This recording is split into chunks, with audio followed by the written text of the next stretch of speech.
I know when the music goes a little long, that means Harry is trying to fix some technical difficulty. Good morning. Welcome back to Lovebabz Love Talk. I'm Babs Rose Ivy. I'm so delighted this morning. I get to talk to Goldie Patrick, who is the director of this wonderful, rich play from the Mississippi Delta that's at the Westport Country Playhouse. And it is a dramatic biography by Dr. Indisha Ida Mae Holland that was nominated for a Pulitzer. And so you're doing this wonderful thing. I was reading a little bit of what they were saying about you in the New York Times, and they quoted you saying, "Who we are and who we become is so beautifully tied to where we are from," and that's from the Mississippi Delta. And it's a powerful autobiographical journey of how Dr. Indesha Ida Mae Holland blossomed into her purpose, identity, and power as a Black woman from her experience in her hometown and the people around her. Welcome, Ms. Patrick. Thank you so much for having me. I'm excited to be here. Thank you. I'm excited to talk to you. So tell me about this play. When you got wind of this play, what did you think? Ooh, so many things. There are all the things in the world to think. So let me first say, my name is Goldie Estelle Patrick. Goldie is after my grandma, who is named after her grandma, and Estelle is after my great grandma. All those women come from Alabama. Though I am born and raised in Detroit. And so, when I first read it, there was a familiarity in terms of the way I have heard stories about the women before me, the way I have heard stories about what life was like for Black women in the South. And then also all of the nuance of characters resonated with a feeling of family and home and like community. But then I'll also admit my next thought was, as a playwright, as a director, why was this the first time I was reading it? Why wasn't this put in the study of the American canon of theater that I had been studying for 20 years? And so I was able at that moment to transform what felt like discontent into a commitment. And so I was like, this story deserves to be told in as many places and on as many stages as possible, not merely because it's such a significant Black story, not merely because it's such a significant Black Southern story, not only because it's such a significant Black woman story, but it's an American story that too often gets erased from American theater. So I was like, it's on and popping. I want to tell this story. I love it. I love it. And it's not lost on me that you're doing it at the Westport Country Playhouse, because Westport is part of Fairfield County of Connecticut, and it's not a Black place. It's not a place where you would think of a Southern story being told of Black women. And that's part of the reason why. At first, I had a conversation with Mark, the artistic director, and asked, "Why are y'all doing this show?" Because I have to know that. Because that informs my ability to say, yes, I can commit to what your vision is. Or say, no, that doesn't align with what my vision for this story would be. And his commitment to telling this story was very similar to my desire, which is that Dr. Indesha Ida Mae Holland should be celebrated. And this was about her. And because he knew her from working with her at the first premiere of the show, there's something that I find very, very significant about honoring ancestral requests. And because part of her request when she was living was having this show produced in these various environments and spaces, it felt like a great opportunity to commit that, to say you don't get the privilege of ignoring all stories because you live in a certain community, or you have a certain class, or you have whatever privileges you think you have. That doesn't get to permit you to ignore all the stories that exist that are beautifully written. So I was like, let us bring this story to Westport, to the Westport community, so that they can see that this is a woman who is a giant, a literary giant, and have them ask the same questions of themselves, like, wow, why didn't I know about her? She deserves to be celebrated. Well, I love the way that you frame that they don't get to not have these stories too. Like I think for me, um, that's a critical piece of the BIPOC lens in which we get to be in these spaces. Do you know what I mean? Because I think we're always Absolutely. questioning when we're in these spaces, should we be in these spaces? Why can't I just go do this in Harlem all the time? But you just really said a beautiful thing about, yes, they deserve to have these stories told to them too. And it doesn't matter that wherever they're from, they get to hear these stories too. Yeah, it's so important. My the foundation of my pedagogy and approach as a director and a playwright is as a cultural worker. I consider myself that as much as I consider myself any artistic form or professional. I spent years working, building a theater for Black women and girls for a Black woman audience. And so I feel very well versed in how to do that. And so coming into this production, I centered that focus, and it was an opportunity to then be in conversation and in some spaces facilitation at Westport about what does it mean to not only produce a Black show, but to ask Black artists to come into a space that has not been inviting in the past, that has a history rooted in actually separating and sending out its Black residents. Because we did a walking tour of the African American history of Westport so that we understood the land we were on. We understood the ancestors of this space before us. And so in that approach, one, for the specificity of Westport, we said, we're doing this for all of the Black folk, all of the formerly enslaved, all of the self-emancipated, all of the people whose history in Westport is erased. We're doing that because they are here. They were here. They built this city.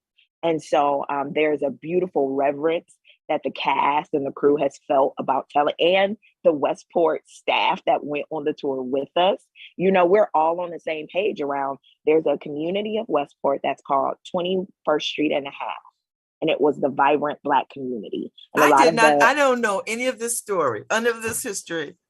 Listen, it was amazing. The Westport Historical Museum is a phenom. Like, they went in on with us.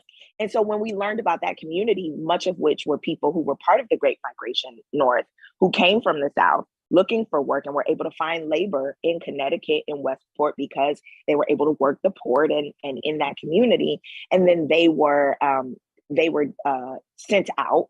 Their building was burned to the ground because of the politics of wanting to have to pay the taxes, et cetera, et cetera.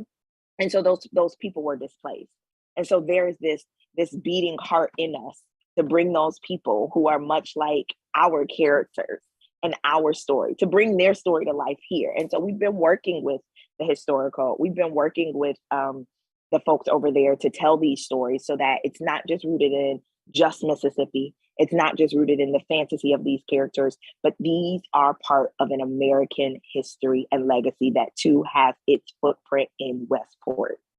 I love this. I love this. I love this. So that's a good foundation to sort of tell this story and transport people through time and space about this particular Black woman and her, would you say coming of age, coming into her own?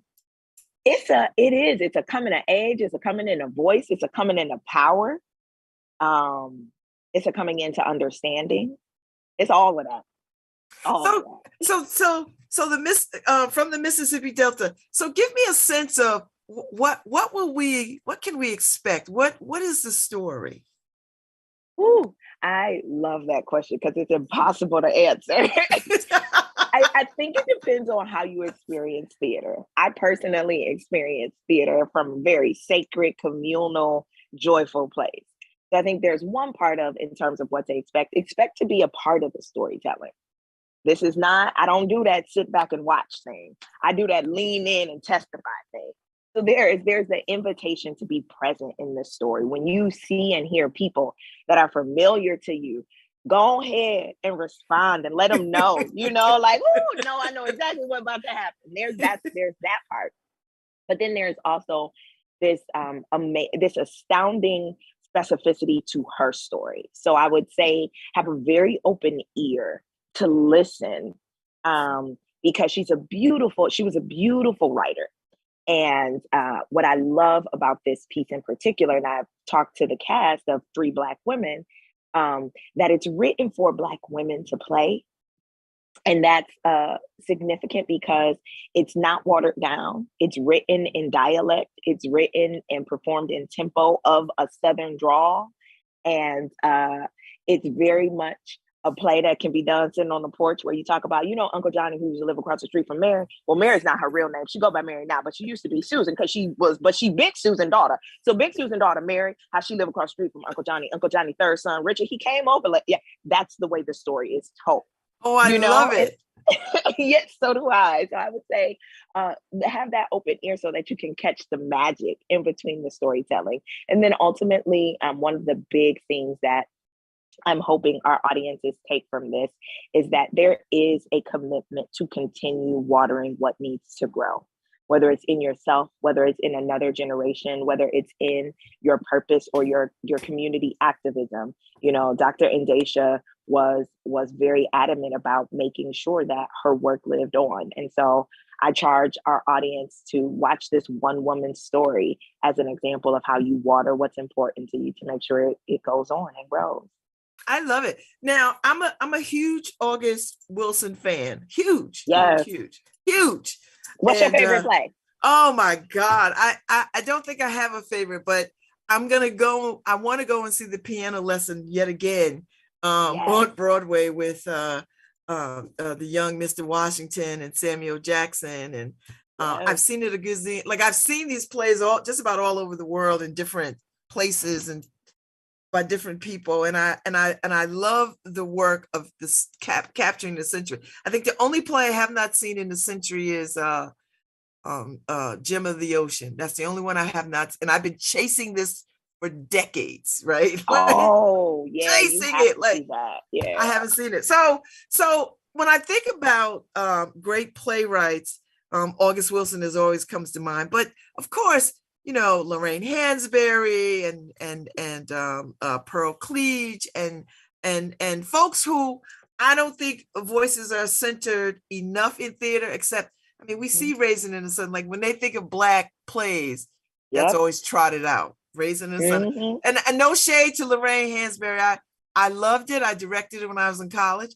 But there are other voices out there. There's so many other voices. There's so many other voices. And as a playwright,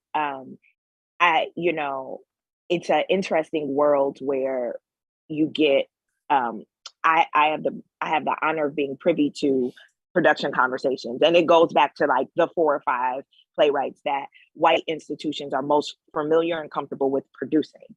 And it can be discouraging knowing that there are so many other voices. And I personally am a playwright who does not see myself necessarily in the lens of only those 5 playwrights. I love Ntozake. I am a poet, playwright, but I also know that there are playwrights before me that I am, as much as I am of Ntozake, I am of Ed Bullins. And as much as I am of Ed Bullins, I am of the playwright that I have yet to learn about because that playwright wasn't mentioned in the conversation of American theater. And that's what becomes very important to me. How do we expand and include more playwrights that, especially the ones that sought to disrupt the American theater system because it wasn't serving their audiences? And so I think one of the things I really appreciate about Dr. Ida Mae Holland is that she does not have your standard approach and trajectory into American theater. She is not of an Ivy background. She is not of, this has been my lifelong dream. She came into performing, or the idea of loving performing, from, doing a little striptease when she was 16. And that's when she was like, I love the stage, but that is as significant. How many of us came into a love and appreciation for performing from being at church and watching people show out and understanding that there was something sacred in the freedom of being able to be in front of a group and be and tell a story or tell a gospel? Or how many of us came into loving performing from doing dance routines in our parents' living room, to the Jackson 5? All of those are as valuable as any formal training. And so expanding who gets involved and expanding who gets mentioned It's part of my work as a playwright and as a director. And this seems to fall in line with that. So Goldie, do you think it helps or it makes sense or it's productive to us when we are starting to sort of see BIPOC folks take over, start running arts performing institutions or arts producing institutions? Does that help widen the gate to allow for these different kinds of playwright voices to be heard? I mean, does that help? Not necessarily. And I know this is going to be controversial, but not necessarily. I think the challenge we're up against in American theater specifically is that now that attention has been brought on the many ways that it has perpetuated a very white supremacist mentality and a very exclusive, a very classist mentality, the initial response was to resist that and say, look, we can do something different.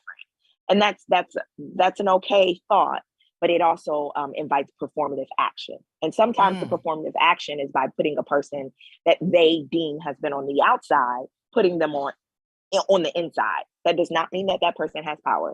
That does not mean that person has influence. That means that that person has access, which does not mean that other people of a disenfranchised community then have access, right?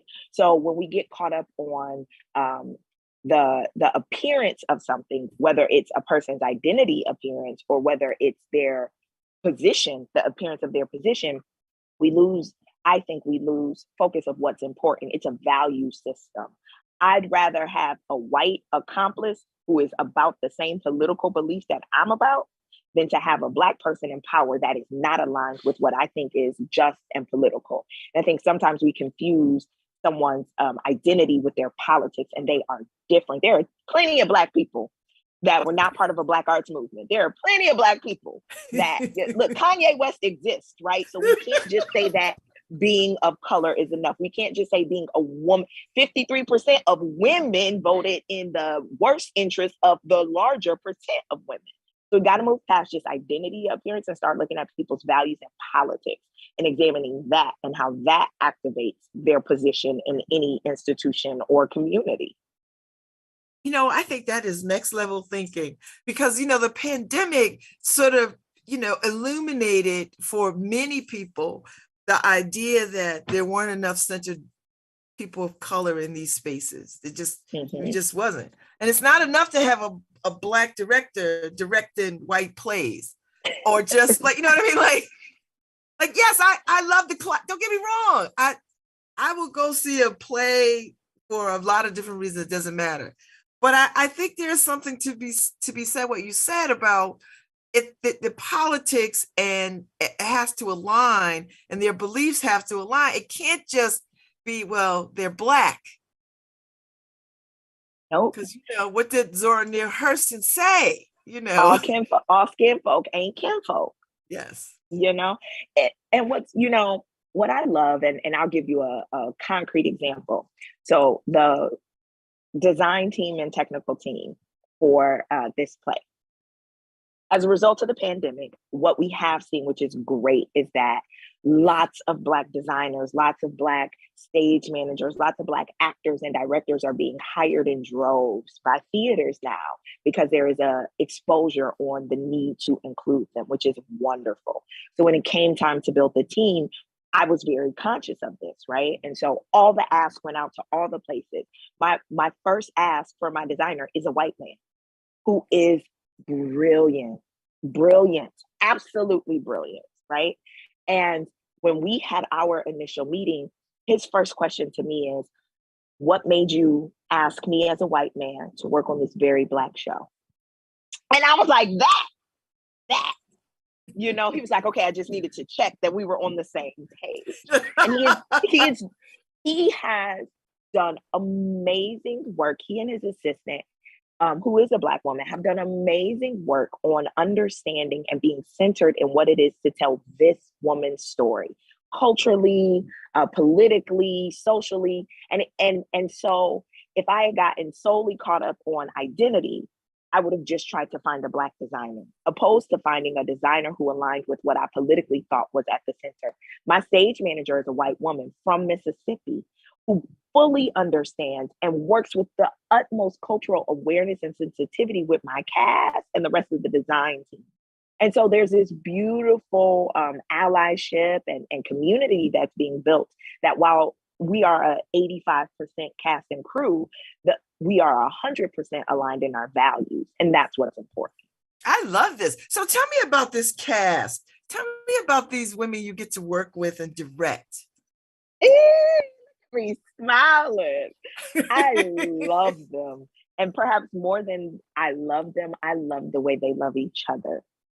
When we started this process, I reached out to Ann James, who's an extraordinary director and intimacy coach, who came in, and we don't have scenes that are traditional in the intimacy field, or what would be considered intimacy in theater, but I needed someone to support my actresses working on this very Black woman show that does have moments of trauma, knowing that they would be performing it in a white space and potentially for always a white audience. So what would it mean for them to be able to do the work, leave their souls and spirits on the stage, and take all the parts of them that they needed to when they left? And what the bonding that they did at the beginning, it shows up on stage today. They are extraordinary. They're young actresses that are full of life and truth. They hold each other up in all the ways, both artistically and then also just that sisterhood thing you have. They've come from everywhere from Ohio and Memphis and California and Detroit, and they didn't know each other before this. But what they have done in this process is sharpen each other as artists, hold each other as women, and really, really testify to something older than them. They're young, they're younger, but they embody the spirit of these old women as if they knew them. I'm floored by them. I think they do tremendous work, and it's an honor to work with Claudia, Tamisha, and Aaron. That's the crew. We got all kinds of nicknames for each other, but that's the crew of the women who are doing the heavy lifting on stage, and they play multiple characters. So they each play Dr. and Daisha Holland. They each play like 6 other characters. They just transform, they sing, they do all the things. Oh, I love it. Now, is this your first introduction to this particular play? It is. And so would you say you would direct it again? Would you direct it again somewhere else? And if you could direct it anywhere, bring it anywhere, where would you take it? Ooh, yes, I would direct this again. I say yes. I ultimately just kind of sit and listen to what spirit and ancestors tell me I should or shouldn't be doing. Most of the time I'm obedient. So if they led me back to it, I would do it. I would love to do this show in the South. I would love to do this show in Jackson, Mississippi. I would love to do it in Greenwood, Mississippi. I'd love to do it in Mobile, Alabama, or Birmingham, Alabama.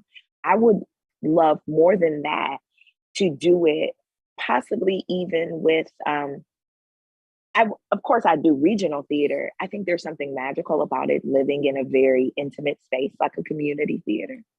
Because this is our story. And it's our story in a way that I want everybody, I want people who know these people to see themselves when they see it. I love that. So what do you see, Goldie, on the artistic landscape for women of color like yourself, playwrights and directors and people who are doing this work? I woke up this morning and saw this video of one of my favorite writers and people, for what I know of her, Audre Lorde. Oh, yes. Yeah. Woo. She was talking about what does it mean to live in an identity that is on the outside of a mainstream, or on the outside of what is centered as norm. And she was just talking about how there's a natural cultivated survival as a result of that. You learn how to survive. And I think what I would want to see on the landscape, on the horizon for Black women, for Latina women, for women of the First Nations, Indigenous women, for Asian women, for women of multi-ethnicities at one time, I'd love for us to see to make our own.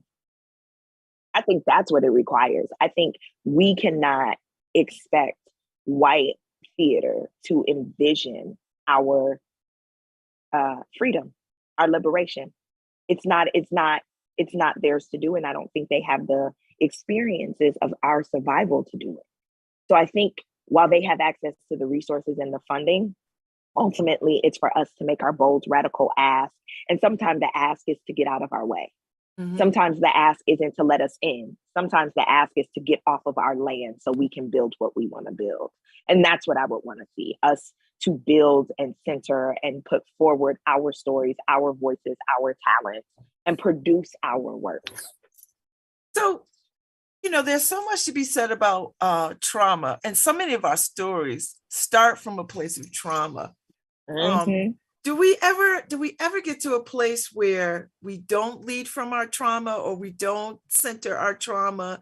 I mean, can we separate out? Do we want to separate out from always having a trauma-based story? A great question. I feel like I have that conversation so often because so many of the popular plays are rooted in or centered on trauma. And I think what I've learned in this process, because very, very famously known, Dr. Howland was raped when she was 11 years old. And when she was raped, she was given $5. And that established a mentality in her to commodify her sexuality. And so she became a sex worker soon after. And she did that. And that ultimately led her into SNCC. And so there's this part of it for me that when I first read it, I was like, oh gosh, I can't do this. Like, no more trauma. But then I had to, in this process of really working with the text, had to think of who is it traumatizing for? And I think that becomes the responsibility of the director. If I staged this where I centered the trauma and spotlighted the trauma and then took the moment for the trauma and we all felt it, and I was like, oh, we are having a human experience because we are sitting deep in the grief and the trauma, I am exploiting her trauma. Wow. Black folk know trauma in America. Black folk know joy in America. Black folks know music in America. Black folks know God deeper than I think a lot of anybody else in America because we done known trauma. Our trauma has also been the root for us having an unshakable faith that a lot of people don't talk about the connectedness of that. And so it's about not putting the emphasis on the trauma, acknowledging that it happened, but putting the emphasis on the genius that grows from being so resilient beyond the trauma. I don't know if any other people in this country, I don't know if white folks, let me be specific. I don't know if white Americans could experience the oppression that they have historically put on other communities and survive the way the other communities have. And part of the challenge is white folks in America have not experienced that level of oppression. So it's easy for them to exploit it as a phenom because they've never experienced it. Those of us who have experienced and survived it understand it as part of a greater story. So the obligation becomes to tell the greater story beyond the trauma without ignoring it, but just beyond that. You know, it's not just that genocide happened to First Nations in this country. It's that the attempt of genocide happened and they survived and thrived in spite of it. I love that. Absolutely. Because, you know, I have this whole, I don't know if I could take another slave porn. I don't know if I could take another, you know, and I know these stories are rich and they need to find a home and a place. But man, it has been exhausting. It's too exhausting. And don't nobody want that. I will tell you, I walk with ancestors. They roll with me everywhere I go. And I have to explain oftentimes when it comes to the exploitation of slavery in America, that too much of that is built on the assumption that it is a passive experience. Africans were not slaves in America. They were enslaved, which meant they constantly resisted the institution of slavery. So when you put that in front of an audience, you assume that everyone will have a passive experience. No, I'm gonna be the one to get mad, that start punching people. I'm a descendant of Nat Turner. Like, that's what I'm going through. I'm gonna be Denmark Vesey in the space. I'm not, me and Harriet roll tight. I'm pushing stuff. So even that idea of telling a story of slavery, I think there's a responsibility to think about what happens if you tell a story of slavery, but from the side of those that revolted, not from the side of those that had to find a docile way in. What if you scare people to how they got free? Like, no, we coming in the audience right now. We picking up people that look like descendants. They gotta go. That's why they don't let me in them plays. They don't let me. This has been one of the best conversations I've had. I want to tell people, Goldie Patrick is the director of the play from the Mississippi Delta. It is running at the Westport Country Playhouse from October 18th through the 30th. And I'm going to tell you, listen, I'm going to suggest people go see this play, even if they think that it's going to be trauma-filled. I think you should go just on the strength of this conversation with the director, because she is good people and I could feel it in my bones. So y'all go and see this play. I'm gonna make it my business to come and see this play, because I was on the fence about it, but I'm gonna make sure. I don't do trauma. We don't. This is not the story of. This is the story of how a woman from Greenwood, Mississippi, who was not expected to learn how to read because she was supposed to be a sharecropper's daughter, right? This is how she decided that she would take her own future into her hands. She self-educated herself, joined one of the most radical Black power movements in American history with SNCC. She advocated across this country for Black people's rights in this country, went on to educate herself further and get a master's and a doctorate. And she got a doctorate in her mother's name so that the women before her could hold her prestige with her. This is what this story is about. And we got a Black night for the first time ever at Westport. Black Night is on the 19th. It's called Black Excellence Night. It's pay what you can. We having a whole deal about it, and we will be celebrating the beauty of Blackness. And we are asking people who come to the show to put their money where their mouths are and to donate to the Mississippi water crisis in Jackson, Mississippi. Oh my which is gosh. part of this legacy. So we're not going to talk about what we have up here and leave our brothers and sisters behind in Jackson, Mississippi who need clean water. So we tying it all together. Please come out, y'all. This is a story for us. Oh my God. It has been my perfect honor to talk with you, Miss Goldie E. Patrick. I've enjoyed this conversation. This has been an amazing Black experience, and I'm glad to have had it with you. And when I come to the theater, I'm gonna see if I can sneak back and meet you, because I got to shake your hand. We got you. We got you. And you are absolutely every piece of fabulous that your name does say. Thank you for making this time. Well, thank you, girl. Thank you. So listen, I know you got to get back because you in rehearsals and you're getting it all pulled together. Thank you for your time and your energy and your commitment to our people, for our people, to our people. I am forever grateful. Thank you. Shay, I am as well for you. Thank you. Thank you. Thank you.